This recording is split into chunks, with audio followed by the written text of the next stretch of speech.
D students, हम लोगों ने डिफ्यूजन का चैप्टर स्टार्ट किया था और उसमें बेसिक हमने देखा था कि डिफ्यूजन क्या होती है और सॉलिड्स में डिफ्यूजन का फिनोमेना कैसे होता है। डिफ्यूजन मैकेनिज्म्स हमने देखे थे, उसमें वैकेंसी डिफ्यूजन और इंटरस्टिशियल डिफ्यूजन, इनको थोड़ा सा हमने देखा था और फिर एक एप्लीकेशन देखी थी हमने। तो अभी हम जो हमारे अगला इसके टॉपिक्स हैं वो है steady state diffusion and non steady state diffusion. तो आज के लेक्चर में हम देखेंगे steady state diffusion. Steady state diffusion basically it is a type of diffusion जिसमें diffusion rate constant रहता है, that is diffusion rate does not change with time। इसको थोड़ा सा हम आगे फिगर से देखते हैं कि मेरे पास सपोज कर लें कि ये एक मटेरियल है और इसमें इसके लेफ़्ट साइड पे जो हमने एटम डिफ्यूज़ करवाने हैं वो गैस फॉर्म में है, जिस तरह कार्बन हो सकता है या ऑक्सीजन हो सकते हैं। जो भी हमने एटम डिफ्यूज़ करवाने हैं वो गैसेस फॉर्म में, या उसका प्रेशर PA है और राइट साइड पे उसी गैस का प्रेशर PB है। तो डेफिनेटली इधर अगर लेफ़्ट साइड पे प्रेशर ज़्यादा है इस साइड पे, तो एटम्स वो डिफ्यूज़ करेंगे इसके अंदर टूवर्ड्स राइट साइड। तो जिस तरह की नज़र आ रहा है कि direction of diffusion is toward right side. तो अब लेट्स से कि इसको हम इस यहाँ से अगर हम स्टार्ट करें, इसको हम स्टार्टिंग पॉइंट कह लें, क्योंकि इधर कंसंट्रेशन मैक्सिमम होगी जो हम एटम डिफ्यूज़ कराना चाह रहे हैं, और जैसे जैसे हम इस मटेरियल में अंदर जाते जाएंगे कंसंट्रेशन कम होती जाएगी। जिस तरह अगर कार्बन डिफ्यूज़ करवा रहे हैं तो इधर यहाँ पर कार्बन मैक्सिमम होगी, और जैसे जैसे आगे जाएंगे कार्बन के आइटम्स कम होते जाएंगे और यहाँ पर बिल्कुल जो वो मिनिमम होंगे। तो इसी को हम देखते हैं ग्राफिकली कि लेट्स से कि एक्स एक्सिस पे हम वाई एक्सिस पे कंसंट्रेशन ले लें और एक्स एक्सिस पे पोजीशन मीन के यहाँ से यहाँ इधर फ्रॉम हेयर टू हेयर ये पोजीशन, ठीक है। और इसमें लेट्स से कि मैं यहाँ पर किसी पोजीशन यहाँ पर हूँ, उसको मैं नाम दे दूँ XA, ठीक है। और ये कोई पोजीशन है उसको नाम दे दें XB, मीन के XA जो है वो ग्राफिकली यहाँ ये शो कर रहा है, ठीक है। XA जो है वो ये वाली ये पॉइंट है, ये वाला, ठीक है। मैं यहाँ से ज़ीरो यहाँ से लेके यहाँ तक जितनी ये डेप्थ है उसको XA कह दिया हमने, जितना हमें मूव किया मैं यू कैन से 1 मिलीमीटर और 2 मिलीमीटर व्हाट्सएवर। अच्छा, और इसके बाद ये XA हो गया ये, और यहाँ से जो दूसरा मैंने पॉइंट लिया था ये वाला, ये था इस रीजन में, ये क्या हो गया XB, ये वाला ये XB हो गया। मीन के यहाँ से ये ज़ीरो जो है वो ये जो ज़ीरो और यहाँ पर ओरिजिन है वो इसको हम कह रहे हैं, ये स्टार्टिंग पॉइंट यहाँ पर। तो अब मटेरियल के अंदर मैं जैसे जैसे यहाँ से जा रहा हूँ, मतलब लेफ़्ट से राइट को आ रहा हूँ, तो उसको यहाँ पर शो कर दिया 0 to ऑनवर्ड पोजीशन X। तो XA और XB दो पॉइंट यहाँ पर ले लिए, तो इसको मैं फर्दर हाईलाइट कर देता हूँ कि ये XA हो गया और ये XB हो गया, यहाँ से XA और XB। तो इसमें इस पूरे रीजन में यहाँ जाएंगे जिधर ये XA कांस्टेंट है, तो वहाँ पर हम कंसंट्रेशन देख लें या इधर देख लें इस पूरे मटेरियल में, कीपिंग XB कांस्टेंट इस पूरे मटेरियल में। उसको हम ग्राफिकली देखें तो डेफिनेटली यहाँ पर XA पे कंसंट्रेशन ज़्यादा होगी, क्योंकि इस तरफ जो हम एटम डिफ्यूज़ कर रहे हैं उसका प्रेशर ज़्यादा है। इस तरफ XA पे ये ज़्यादा होगी तो कंसंट्रेशन XA पे ज़्यादा है, उसको हमने CA नाम दे दिया, कंसंट्रेशन एट पॉइंट XA। और फिर जैसे जैसे आगे जाएंगे कंसंट्रेशन कम होती जाएगी और XB पे हमने कह दिया कि वो मिनिमम है। तो ये ग्राफ हमारे पास ये आ जाएगा। ये जो ग्राफ है ये स्ट्रेट लाइन है, तो स्टेडी स्टेट डिफ्यूजन के लिए ये ग्राफ जो है वो स्ट्रेट लाइन आता है कि आप डिफ्यूजन रेट जो है इसका कांस्टेंट होगा, कि मटेरियल के अंदर आप जहाँ पे भी जाएंगे डिफ्यूजन रेट एक जैसा रहेगा। ये फिगर क्या कहलाती है? कंसंट्रेशन प्रोफाइल, जो हम पहले भी डिस्कस कर चुके हैं। कंसंट्रेशन प्रोफाइल ये होता है कि it is a graph between concentration of diffusion species और डिफ्यूजिंग एटम्स वर्सेस पोजीशन। तो इसका अगर हम ग्रेडियंट लें, इसके ऊपर कोई से दो पॉइंट लेके ग्रेडियंट लें, ग्रेडियंट क्या होता है? अगर ये मैं पॉइंट बनाऊँ, ये वाला पॉइंट, तो ये पॉइंट क्या बनेगा? XA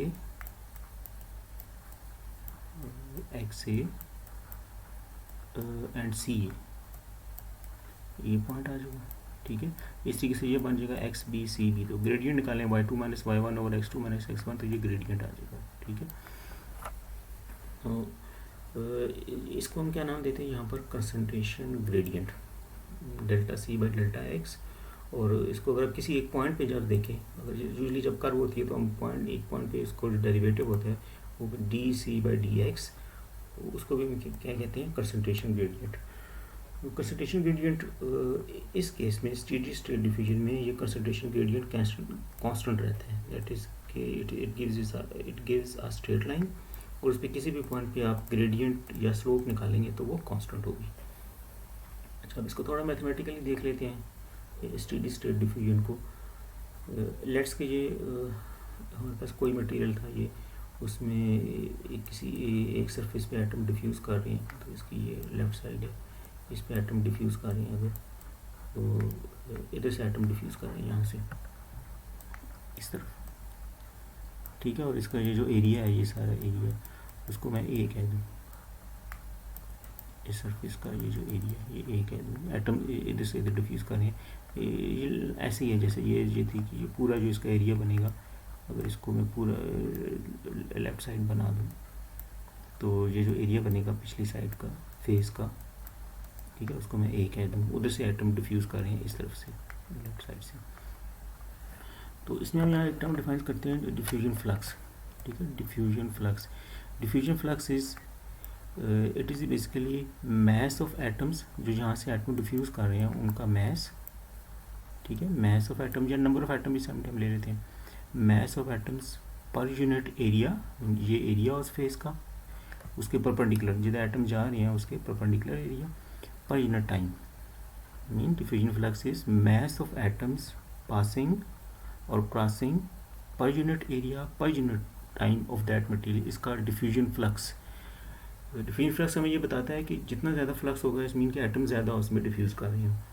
और इसको हम ये भी लिख सकते हैं J is equal to 1/A और M/T को dm/dt ले लें। अगर किसी एक पॉइंट पे हम देखना चाहते हैं तो वहाँ पर आप dm/dt इसका ग्रेडियंट निकाल लें, तो ये डिफ्यूजन फ्लक्स बन जाएगा। अच्छा, स्टेडी स्टेट डिफ्यूजन को हम एक्सप्लेन करते हैं using Fick's first law. Fick's के दो लॉज हैं, Fick's first law for steady state diffusion and Fick's second law is for non steady state diffusion.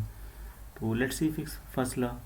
First law ये कहता है कि diffusion flux for a steady state diffusion, that is diffusion flux जो अभी हमने define किया, ये इसकी डेफिनेशन थी डिफ्यूजन फ्लक्स होता क्या।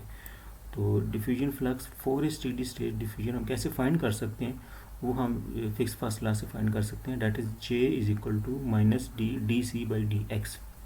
This is mathematical form of Fick's first law, ठीक है।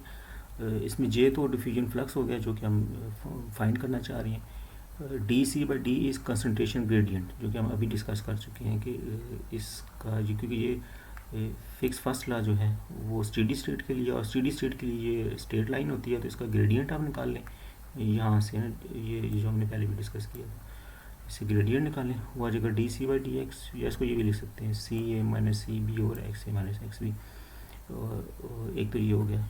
और उसके बाद D mean diffusion, D diffusion coefficient, D is diffusion coefficient.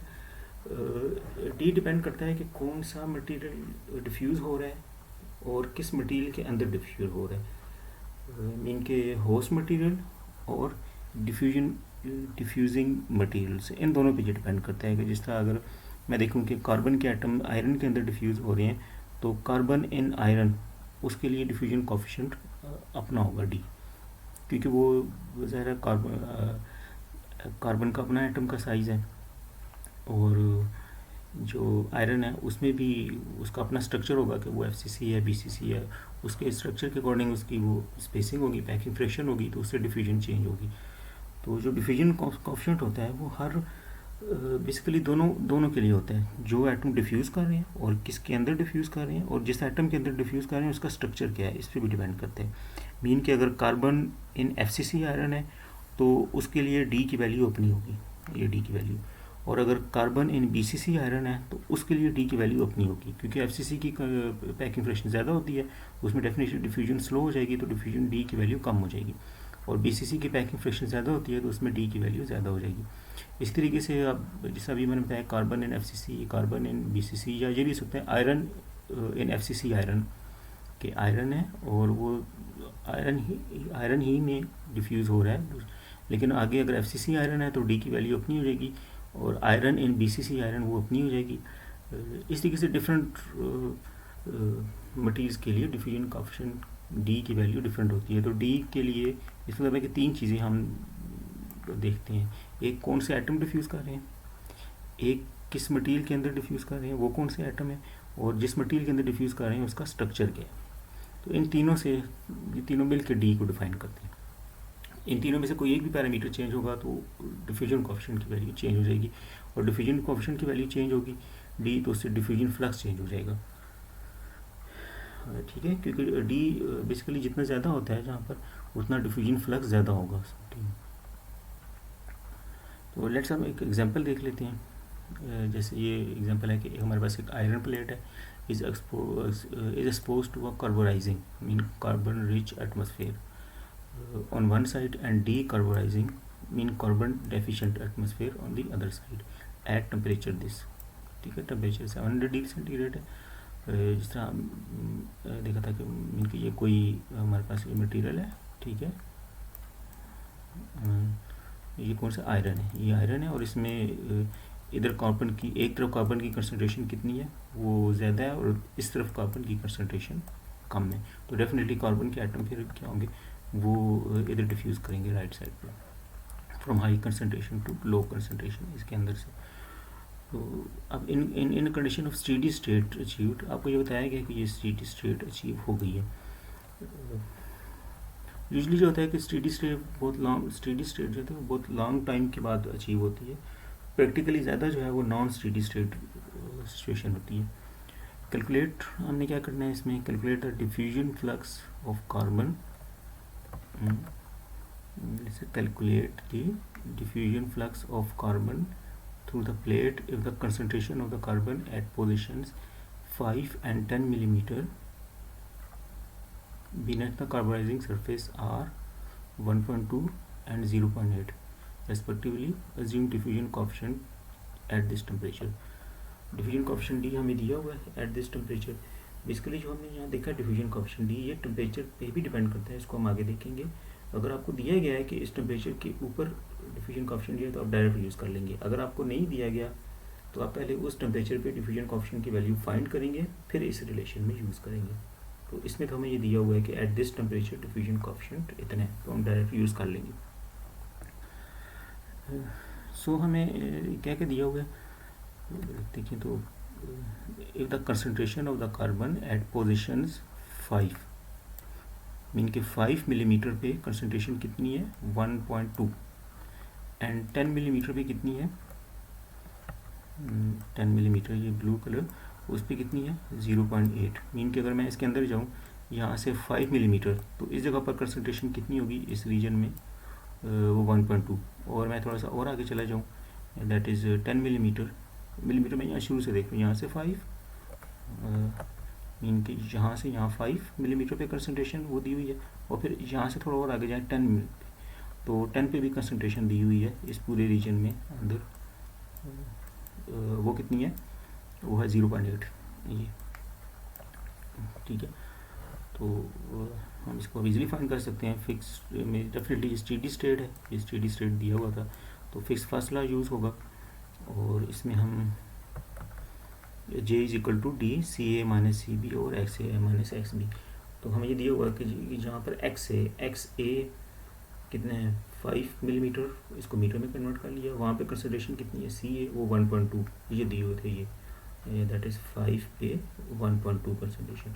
और इसी तरीके से सी एक्स बी, और वो कितने हमारे पास 10 मिलीमीटर, ये इसको मीटर में कन्वर्ट कर लिया, और वहाँ पे कंसंट्रेशन है 0.8, तो एक्स बी हो जाएगा 10 मिलीमीटर और ये सी बी हो जाएगा 0.8, तो ये यहाँ पर वैल्यू सब्स्टिट्यूट कर लें, इसको सिंप्लीफाई कर लेंगे तो हमारे पास ये डिफ्यूजन फ्लक्स की वैल्यू आ जाएगी। डी की वैल्यू हमें ये दी हुई थी। अच्छा, इसमें ये छोटी सी हमने प्रॉब्लम देख ली, और इसमें ये देखें कि ये जो ये नेगेटिव साइन है, नेगेटिव साइन ये बता रहा है कि ये जो ग्रेडियंट होता है ये इसका ग्रेडियंट नेगेटिव आता है, जो D C by D X ये नेगेटिव होगा, क्योंकि ये देखें ये लाइन का ग्रेडियंट नेगेटिव है, ये नेगेटिव होगा, तो फ्लक्स तो पॉजिटिव होता है, तो उसको फिर हम बैलेंस करने के लिए यहाँ नेगेटिव साइन लगाते हैं, तो हमारे पास फ्लक्स पॉजिटिव हो जाए। तो हमने देख लिया कि जो डिफ्यूजन की दो टाइप्स हैं, उसमें ये steady state, non steady state. आज हमने देखा है स्टेडी स्टेट डिफ्यूजन। उसमें दो एग्जांपल से हमने ये देख लिया कंसंट्रेशन ग्रेडियंट से। तो फिर हम देखा डिफ्यूजन फ्लक्स क्या होता है, फिर फर्स्ट लॉ क्या होता है, और फिर हमने इसको एक एग्जांपल पे अप्लाई किया। तो नेक्स्ट लेक्चर में हम देखेंगे नॉन स्टेडी स्टेट डिफ्यूजन।